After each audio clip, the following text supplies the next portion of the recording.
한국인들은 절대로 과거를 잊지 않습니다. 만약 남들에게 호의나 선행을 받았다면 한국인들은 오랜 시간이 지났더라도 그 호의를 늘 기억하며 보답하려고 하죠. 반대의 경우도 마찬가지입니다. 만약 누군가와 원수를 져야 할 상황이라면 한국인들과 악연을 만드는 건 정말 피해야 할 일이죠. 한국인들은 원수는 더더욱 잊지 않기 때문입니다. 제가 오늘 소개해드릴 사연도 이와 관련이 있습니다. 한 외국인은 한국인을 도우려다가 끔찍한 사고를 당했다고 하는데요. 그렇게 사고로 모든 희망이 사라져갈 때쯤 한국인들의 기적과도 같은 행동으로 인해 결국 충격을 받고 눈물을 보이고 말았다고 합니다. 그렇다면 이 외국인이 대체 어떤 일을 겪은 것인지 자세한 내용 살펴보도록 하겠습니다. 미국 여성의 사연입니다. 안녕하세요. 저는 미국인으로 현재 조금 특수한 상황에 놓여 있습니다. 행복했던 저희 가족은 5년 전 사건 이후 웃음을 잃었고 저는 날마다 5년 전으로 돌아가는 꿈을 꿀 만큼 과거 속에 빠져 살고 있죠. 그리고 그건 제 남편도 마찬가지일 것입니다. 남편은 잘 나가던 회계사였고 언제 어디서나 당당한 사람이었지만 이제는 옛날의 총명함을 잃은 지 오래거든요. 저희 가족이 이렇게 된 이유는 5년 전으로 거슬러 올라가야 합니다. 5년 전 제 아들은 고등학교 졸업을 앞두고 있었고 한국 대학교에 지원을 하려던 차였죠. 아들은 K-팝을 몹시 좋아했고 한국에서 대학교를 다니며 한국 문화를 배우고 싶어 했습니다. 그리고 한국의 엔터테인먼트 산업을 공부하고 미국에도 한국식 엔터테인먼트 사업을 가져오려는 꿈을 가지고 있었어요. 물론 K-팝이 미국을 지배한 지금과는 달리 그때까지만 해도 K-팝은 미국에서 주류 문화라고 볼 수 없었습니다. K-팝은 어린 여자아이들이나 좋아하는 문화라는 인식이 있었고 아들이 K-팝 댄스 같은 한국 문화를 소비하고 즐기자 많은 사람들이 아들이 남자답지 못하다며 무언의 시선을 주곤 했거든요. 하지만 그럴 때마다 남편이 나섰어요. 남편은 평소에도 아들에게 늘 당당하고 부끄럼 없이 살라고 강조했고 아들이 남들의 시선에 주눅들 때마다 늘 용기를 가지고 남들의 시선을 신경 쓰지 말고 자신만의 길을 가라며 용기를 북돋아줬거든요. 그렇게 저희 가족은 서로를 응원하며 행복한 시간을 보냈습니다. 그러다 문제는 갑자기 터지고 말았어요. 아들은 길을 걷고 있었고 어떤 아시아인 여행자가 저희 마을에서 가장 위험한 블록에 실수로 들어가 버린 것을 목격한 것입니다. 저희 동네는 전형적인 미국의 중산층이 거주하는 안전한 동네지만 한 블록만 지나면 굉장한 우범지대가 형성되어 있고 이 블록은 저희 동네 사람들이라면 절대로 들어가지 않는 곳이죠. 그러나 가끔 외지인들이 헷갈려서 들어갔다가 사고가 나는 경우가 있습니다. 문제는 제 아들이 이 아시아 여행객들을 구하러 우범지대 속으로 따라 들어갔다는 것이죠. 아들은 여행객들에게 주의를 주기 위해 재빠르게 뒤따라갔지만 이들은 그새 어디론가 사라졌다고 합니다. 따라서 이들을 찾기 위해 우범지대를 샅샅이 뒤져보다가 어떤 흑인 무리에게 끌려가고 있는 아시아인들을 발견했다고 해요. 그들은 아시아 여자 2명이었고 단순히 금품갈취로 끝나지 않을 상황임을 인지한 제 아들은 흑인 무리들을 말리려고 했다고 합니다. 그러다 사소한 다툼이 일어나게 됐고 제 아들은 흑인 무리 중 한 명이 흥분해서 발사한 총에 머리를 맞고 그대로 쓰러졌다고 해요. 이걸 다행이라고 해야 할지 모르겠지만 총알은 급소를 미세하게 벗어났고 아들은 목숨은 건지게 되었지만 그 길로 혼수 상태에 빠져버렸습니다. 저는 처음에 전화를 받고 병원으로 달려갔을 때만 해도 분명 별일 아닐 거라고 자기 최면을 걸었던 것 같네요.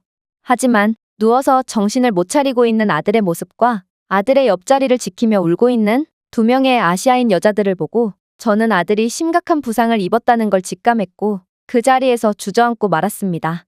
이 여성들에게 사건의 전말을 들은 남편도 그저 멍하니 허공을 바라보더니 자신이 아들에게 늘 당당하고 용기를 가지고 살라고 강요해서 이런 일이 벌어진 거라며 자책을 했습니다. 결국 아들은 깨어날 가능성이 몹시 희박한 식물인간 판정을 받고서야 저는 현실감이 들기 시작했어요. 정말 하늘이 무너져 내리는 기분이 들었죠. 그리고 아들이 깨어나기를 며칠간 기다려준 이 아시아 여성들이 원망스러워지기 시작했습니다. 이 여성들은 한국인이었고 한인타운 근처에서 사는 유학생으로 이곳에 잠시 놀러왔던 거라고 했습니다. 공교롭게도 한국을 좋아했던 아들이 한국인을 돕다가 식물인간이 되어버린 것이었죠. 남편도 이 여성을 보는 게 고통스러웠던지 그녀들에게 이제 그만 가달라고 정중하게 말한 뒤 제 손을 꼭 잡았어요. 그러고는 저 여성들이 원망스럽겠지만 아들이 목숨을 바쳐 구한 사람들이니 아들을 생각해서라도 원망하지 말자고 말하더군요. 저는 흘러나오는 눈물을 주체할 수가 없었고 결국 오열을 하면서 그러겠다고 말했습니다. 처음 몇 년간은 버틸만 했어요. 저는 사랑하는 제 아들을 위해서라면 뭐든지 할 준비가 되어 있었거든요. 저는 새벽에도 선잠을 자며 혹여라도 아들이 깨어날까 몇 년간이나 병원을 떠나지 않고 아들 곁을 지켰습니다. 그러나 문제는 병원비였어요. 저희는 남부럽지 않게 살던 중산층이었지만 아들의 병원비는 정말 상상을 초월했거든요. 결국 저희는 아들을 위해 집을 팔고 남편은 근무가 끝나고 밤에 택시기사 일을 하며 돈을 벌어야만 했습니다. 하지만 그렇게 해도 막대한 병원비를 감당할 수가 없었어요.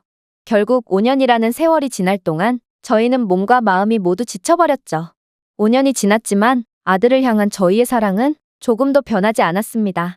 하지만 아들의 상태는 호전의 기미가 보이지 않았고 병원에서도 더 이상의 연명치료는 무의미하다고 말했죠. 그리고 이제는 돈이 바닥나서 정말로 아들의 병원비를 충당할 수가 없었습니다. 저는 병원에 마음의 준비를 할 수 있는 조금의 시간이라도 달라고 요구했으나 역시나 미국의 병원은 돈 앞에서는 기계 같은 태도를 유지했고 병원비를 내지 않으면 생명유지장치를 뗄 수밖에 없으니 당장 옮길 병원을 구하던지 아니면 이제 그만 포기하라며 제게 선택을 강요했습니다. 솔직히 저도 이제 너무 지쳤고 할 만큼 했으니 이제 그만하고 싶다는 생각이 들었습니다. 그리고 남편도 제가 고생하는 것을 더 이상 보기 힘들다며 이제는 아들을 위해서라도 그만 놔주는 게 어떻겠냐고 말하더군요. 하지만 역시나 저는 아들을 보낼 수 없었어요. 그리고 저는 아들에게 제가 할 수 있는 최대한의 노력을 보여주고 싶었습니다. 따라서 미국 전역에 있는 모든 병원에 연락을 취하며 아들의 병간호는 제가 전적으로 맡을 테니 아들의 생명만 유지시켜달라고 거의 빌다시피 요청했어요. 하지만 역시나 미국의 병원은 그저 겉만 그럴듯한 사업체일 뿐이었고 사업이란 자신에게 손해가 되는 거래는 절대로 하지 않는다는 것을 너무도 냉정하게 잘 보여줬어요. 돈이 안 되는 환자인 제 아들을 아무도 받아주지 않았거든요. 그렇게 희망을 잃고 병원에서 쫓겨나기 직전 5년 전에 한국인 여성들이 저희를 다시 찾아왔어요. 제 아들 덕분에 대학교를 무사히 졸업할 수 있었고 결국 간호사가 되었다며 감사 인사를 전하러 왔더군요. 저는 아들의 희생으로 다른 생명들을 구원할 수 있게 되어 기뻤습니다. 그러나 절망적인 상황 때문에 웃음은 안 나오더군요. 그러자 그녀들은 저희 가족의 힘든 상황을 진지하게 듣더니 곧 다시 오겠다며 병원을 나섰습니다. 그리고 며칠 후 제 아들이 병원에서 쫓겨나기 직전 한인타운에 있는 한 병원에서 연락이 왔어요. 저는 병원으로 향했고 한인타운 병원의 의사는 제게 봉투 하나를 건네더군요. 그러고는 이건 한인타운 주민들이 사정을 듣고 모금한 돈이고 미국에서 곤경에 처한 한국인을 돕다가 다친 거면 당연히 자신들이 책임을 져야 한다고 말했습니다. 그리고 한국의 자식들을 구해줘서 너무나도 감사하다며 모인 돈은 비행기 값으로는 충분할 테니 갈 곳이 없으면 한국으로 한번 가보는 게 어떻겠냐고 물어보더라고요. 자신들도 생명의원인인 아들을 돕고 싶지만 미국에 있는 한인병원들은 다들 영세한 병원이기 때문에 현실적으로 혼수 상태인 사람을 치료할 여건이 안 되는 경우가 많다고 말했어요. 그리고 한국에서 의사 일을 하고 있는 자신의 동료들에게 사정을 말해본 결과 한국은 전염병이 창궐하던 시기에 모범적으로 대처했으며 따라서 예비용 병실을 대폭적으로 늘린 병원이 많다고 하더군요. 현실적으로 철저한 관리나 엄청난 시설까지 제공해주는 것은 어렵겠지만 여러 가지 손이 많이 가는 병간호를 보호자가 도와준다면 한국인을 구해준 의인을 위해 예비병실 한 자리 정도는 제공해주겠다는 대답을 들었다고 말했습니다. 조국인 미국에서도 버려진 제 아들을 한국에서는 기꺼이 받아준다는 사실에 저는 너무 감동을 받아서 눈물을 주체할 수 없었어요. 그리고 모든 희망을 잃어가던 찰나에 새로운 희망을 가질 수 있게 되어 정말 구원이라도 받은 기분이었습니다. 저는 아들을 간병해야 하기 때문에 한국으로 떠나게 되었지만 생활비는 계속 필요했기에 남편은 당분간 미국에 남아서 일을 이어나가기로 했어요. 그리고 남편도 한국에서 일을 하며 살 수 있는 방법을 찾아보겠다고 했죠. 생명유지장치를 가지고 비행기를 탄다는 것은 정말 쉽지 않은 일이었지만 한인타운 내의 한국인들이 여러 도움을 준 덕분에 제 아들은 그렇게나 가고 싶어 했던 한국을 갈 수 있었습니다. 비록 이 짧은 비행을 하기 위해 5년이라는 세월이 걸렸지만 상황이 나아질 거라는 희망을 품고 간 한국이었기 때문에 더욱 뜻깊었어요.